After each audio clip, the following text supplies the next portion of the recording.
Food sovereignty begins with seeds.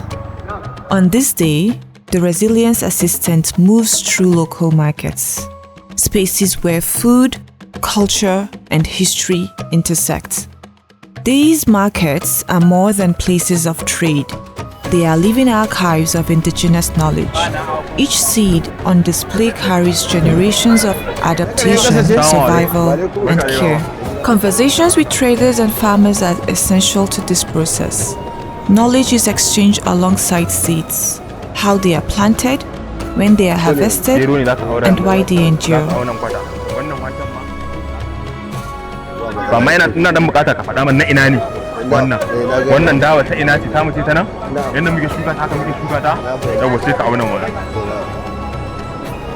By sourcing directly from local markets, the project strengthens local economies while safeguarding agricultural biodiversity that is increasingly under threat.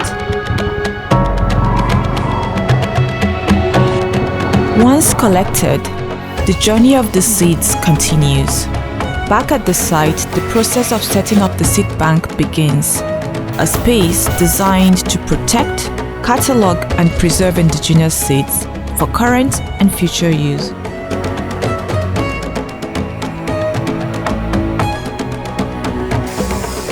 The focus is on sourcing local indigenous varieties, seeds selected and preserved by farmers over time for their resilience to local climates, soils, and pests.